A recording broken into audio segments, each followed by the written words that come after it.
അമ്മയുടെ കൊന്നി ആദ്യം അമ്മയുടെ ശമ്പളം കൊണ്ടു കൊടുക്കണം, എൻ്റെ വേണ്ട. എനിക്ക് വല്ലപ്പോഴും ഒക്കെ ഉള്ള പരിപാടി. ഞാൻ പറഞ്ഞില്ലേ, അവളുടെ ഒരു ജീവിതത്തിൽ അവളാണ് ഈ തള്ളി നീക്കിയത്. ഞാൻ അതിന്റെ ഭാഗം മാത്രമേ ഉള്ളൂ. എന്റെ ഭാര്യയാണ് ഇത് തള്ളി നീക്കി പിള്ളേരെ ഈ പരുവത്തിലാക്കി. നേഴ്സിംഗ് പഠിപ്പിക്കാൻ ഒറ്റ കാരണം എന്റെ ഭാര്യ ബിന്ദുവാ. ഇല്ലാത്ത പൈസ മുടക്കി ഇതൊക്കെ ഒപ്പിച്ചതും എന്റെ ഭാര്യ തന്നെ. ഈ ലോണിനൊക്കെ പോയി കട്ടപ്പിടിയും വഴിയും പോയി ഒക്കെ ചെയ്യുന്നത് എന്റെ ഭാര്യ തന്നെ. എല്ലാം അവള് തന്നെ. ഞാൻ ഒരാൾ മാത്രമേ ഉള്ളൂ അവിടെ. 300 രൂപയേ ഉള്ളൂ ദിവസം കിട്ടുന്നത്. അതിനകത്ത് 50 രൂപ പുള്ളിക്കാരത്തി കാല് വയ്യാത്തോണ്ട് രാവിലെ അങ്ങോട്ട് ഓട്ടോയിലാണ് പോകുന്നത്. പിന്നെ പോയിട്ട് 250 രൂപയാണ് അതിന് വരുമാനം കിട്ടുന്നത്. ഈ 250 രൂപത്താണ് ഇതെല്ലാം ഒപ്പിക്കുന്നത്. എനിക്ക് ഇടയ്ക്ക് അസുഖം വരും, എൻ്റെ അമ്മയ്ക്ക് വരും ഒക്കെ ഇതിനകത്ത്. നിങ്ങൾ കണ്ടില്ലേ ആ വീട് കണ്ടോ കിടക്കുന്നത്? പഞ്ചായത്തിൽ നീട്ടിയെന്ന് ഒരു 2.5 സെന്റ് വസ്തുവുള്ളത്.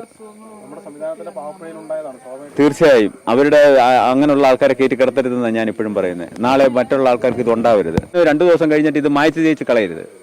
ഏതാ 2 ദിവസം കഴിയുമ്പോൾ ഈ നിങ്ങളും പോയി ഞങ്ങളും പോയി ഏറ്റവും അവസാനം ഞാനും എൻ്റെ 2 കുഞ്ഞുങ്ങളേ ഉള്ളൂ. അതുണ്ടാവരുത് അവിടെ. അപ്പോൾ അതിനെന്ത് ഒരു ശാശ്വത പരിഹാരം ഉണ്ടാവണം. സർക്കാരിന്റെ ഭാഗത്തു നിന്ന് തീർച്ചയായും ഉണ്ടാവണം.